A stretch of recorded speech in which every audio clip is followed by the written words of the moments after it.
تو آپ نے یہ کہا کہ کاش میں نے مولا علی کا ساتھ دیا ہوتا،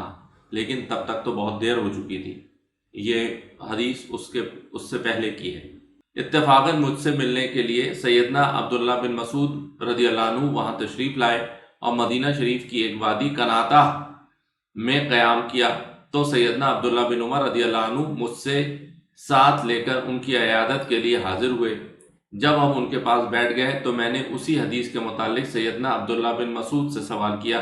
تو انہوں نے بالکل وہی حدیث بیان کی جو میں نے سیدنا عبداللہ بن عمر سے بیان کر چکا تھا۔ تو اس سے ایک اور عقیدہ ثابت ہوتا ہے کہ اگر کوئی حدیث ایسی ہے جس میں یہ کہا جا رہا ہے کہ فلاں واقعہ نہیں ہوا، اور جس میں یہ کہا جا رہا ہے کہ فلاں واقعہ ہو گیا، تو مانی ہو جائے گی جس میں یہ کہا جائے گا کہ فلاں واقعہ ہوا۔ ہو سکتا ہے وہ چیز اس انسان کے سامنے نہ ہوئی ہو، اور جس کے سامنے ہوئی ہو اس نے دیکھا ہو اور وہ یہ بیان کرتا ہے۔ تو اس لیے ہو سکتا ہے کہ یہ حدیث جو ہے وہ عبداللہ بن عمر رضی اللہ عنہ کو نہیں معلوم ہوا، اور حضرت عبداللہ بن مسعود رضی اللہ عنہ کو معلوم تھی۔ تو اس لیے آپ بالکل بھی جھگڑا نہ کرا کریں کہ فلاں امام کو نہیں معلوم تھا کیا۔ ہاں بالکل ہو سکتا ہے فلاں امام کو نہیں معلوم ہوگا۔ جب عبداللہ بن عمر رضی اللہ عنہ کو جب کوئی حدیث نہیں معلوم تھی، تو اگر امام ابو حنیفہ کو، امام شافعی کو کوئی حدیث نہیں معلوم ہے تو اس میں کوئی بڑی بات نہیں۔ آئیے اب ایک اور صحیح مسلم کی حدیث ہے جس میں سیدنا طارق بن شہاب تابعی رحمۃ اللہ علیہ بیان کرتے ہیں کہ سب سے پہلے مروان بن حکم نے عید کے دن نماز سے پہلے خطبے کی بدعت شروع کی۔ سب سے پہلے انہوں نے عید کے نماز سے پہلے خطبہ کی بدعت شروع کری، جبکہ آپ کو معلوم ہونا چاہیے کہ عید سے پہلے نہ تو اذان ہوتی ہے اور نہ ہی اقامت ہوتی ہے۔ سیدھے امام کھڑا ہوتا ہے، تکبیر کہتا ہے، پہلی رکعت میں تکبیر کہتا ہے، دوسری رکعت میں زائد تکبیر کہتا ہے، پہلی رکعت میں 7 تکبیر کہتا ہے، دوسری رکعت میں 5 تکبیر کہتا ہے، اور پھر اس کے بعد امام خطبہ دیتا ہے۔ امام خطبہ دینے کے بعد پھر دعا ہوتی ہے۔ تو نماز کے بعد خطبے میں بنو امیہ کے گورنر سیدنا علی بن ابی طالب رضی اللہ عنہ پر اپنے ممبروں سے لعنت کرواتے تھے، اور لوگ خطبہ سنے بغیر ہی اپنے گھروں کو چلے جایا کرتے تھے۔ اور آپ کو یہ بھی معلوم ہونا چاہیے کہ عید کا خطبہ سننا واجب نہیں ہے، ضروری نہیں ہے، آپ کا دل چاہے سنیے، آپ کا دل چاہے نہیں سنیے۔ تو یہ لوگ عید کے خطبے میں مولا علی کو لعن طعن کرتے تھے، گالیاں بکتے تھے اور برا بھلا کہتے تھے، تو لوگ جو ہے ان کی بات سنتے ہی نہیں تھے، اور وہ جو ہے نماز پڑھ کے سب لوگ اپنے گھر چلے جاتے تھے، کوئی ان کا خطبہ نہیں سنتا تھا۔ تو انہوں نے یہ سوچا کہ ہم پہلے خطبہ کریں تو لوگ بیٹھے ہوئے ملیں گے۔ اس پر ایک شخص نے اٹھ کر مروان سے کہا، مروان جو ہے گورنر تھا بنو امیہ کا مدینہ میں، نماز عید خطبے سے پہلے ہونا چاہیے کیونکہ یہی سنت ہے۔ اس نے بالکل صحیح کہا۔ اس نے ایک کامن آدمی تھا، اس نے کھڑا ہو کے بولا کہ نماز، عید کی نماز تو خطبے سے بعد ہونا چاہیے۔ اس پر مروان نے کہا بے شک وہ دور نبی کے طریقے تو اب متروک ہو چکے ہیں، نعوذ باللہ من ذالک۔ تو وہ یہ کہتا ہے، مروان کہتا ہے کہ وہ نبی علیہ السلام کے زمانے میں جو ہوتا تھا وہ تو اب ختم ہو گیا، وہ تو ہم نے ترک کر دیا، وہ تو اب نہیں ہوگا۔ اب آپ یہ دیکھیے، دیدہ دلیری دیکھیے کہ وہ کہہ رہا ہے کہ وہ جو نبی کی سنتیں تھیں وہ ختم ہو گئی۔ اس موقع پر سیدنا ابو سعید خدری نے فرمایا کہ بے شک اس شخص نے وقت کے حکمران کو کلمہ حق کے ذریعے تنبیہ کر کے اپنے فرض ادا کر دیا۔ سبحان اللہ۔ تو وہ شخص اس کی تصدیق کی ابو سعید خدری رضی اللہ عنہ نے کہ اس نے بالکل صحیح کام کیا، اور اس نے حق پہ ہونے کا مظاہرہ کر دیا، اور اس نے اپنے فرض ادا کر دیا، کیونکہ اس وقت وہ لڑ نہیں سکتا تھا، تو اس نے زبان سے ہی بول کر اس چیز کی مخالفت کی۔ کیونکہ میں نے رسول اللہ صلی اللہ علیہ وسلم کو خود فرماتے ہوئے سنا تھا، تم میں سے جو کوئی ناپسندیدہ چیز دیکھے تو اسے ہاتھ سے بزور بازو بدل ڈالے، اگر اس کی طاقت نہ ہو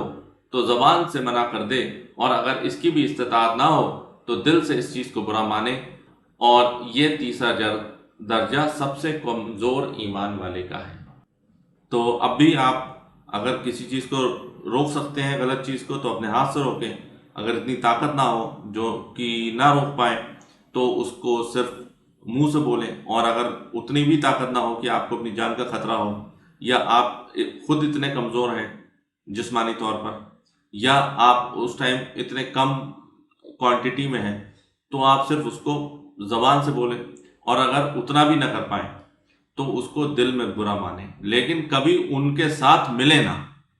یہ سب سے کمزور ایمان والوں کی علامت ہے کہ وہ صرف دل میں برا مانتے ہیں اور کچھ کرتے نہیں ہیں، they don't take any action. لیکن اگر آپ نے اس چیز سے ساتھ مل گئے پھر تو آپ کا ایمان جاتا رہا۔ آئیے ہم ایک اور حدیث دیکھتے ہیں، صحیح بخاری اور صحیح مسلم کی متفقہ علیہ حدیث ہے یہ، جس میں سیدنا ابو سعید خدری رضی اللہ عنہ بیان کرتے ہیں کہ رسول اللہ صلی اللہ علیہ وسلم عید الفطر اور عید الاضحیٰ کے موقع پر عیدگاہ کی طرف تشریف لے جاتے تو سب سے پہلے عید کی نماز ادا فرماتے، پھر لوگوں کے سامنے کھڑے ہوتے جبکہ لوگ اپنی صفوں میں بیٹھے ہوتے۔ چنانچہ آپ صلی اللہ علیہ وسلم انہیں نصیحت فرماتے اور نیکی کا حکم دیتے، اور اگر کوئی لشکر تشکیل دینا ہوتا تو اسے تشکیل دیتے، اور کوئی اور خاص حکم دینا ہوتا تو ارشاد فرماتے، پھر آپ صلی اللہ علیہ وسلم واپس تشریف لے آتے۔ تو یہ طریقہ تھا اللہ کے نبی صلی اللہ علیہ وسلم کا عید کے دن، کہ اللہ کے نبی صلی اللہ علیہ وسلم عیدگاہ جاتے، وہاں پر عید کی نماز پڑھتے، پھر خطبہ دیتے، اور پھر اس کے بعد جو بھی احکام جو ہوتے کہ کسی لشکر کو کہیں روانہ کرنا ہوتا تو اس کو روانہ کرتے، اور کوئی خاص حکم دینا ہو تو ارشاد فرماتے۔ تو جیسے آپ کو معلوم ہے کہ یہ عید کی جو نماز ہے اور جمعہ کی نماز ہے، یہ مسلمانوں کا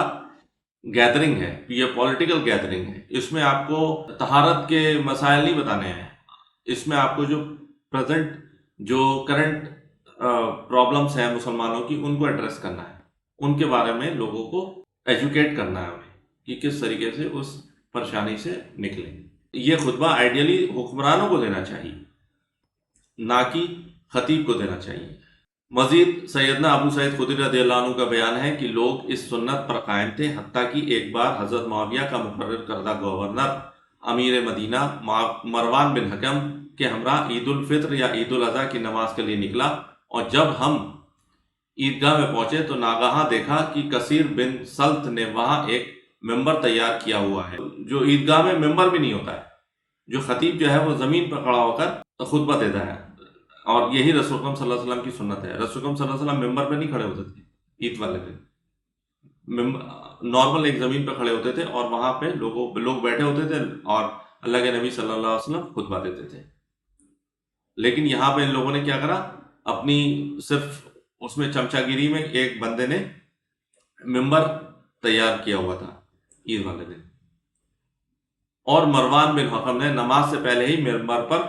باغرض خطبہ چڑھنا چاہا تو میں نے اس کے لباس کو پکڑ کر کھینچا، یعنی سنت کی مخالفت سے روکنا چاہا، مگر وہ دامن چھڑا کر چڑھ گیا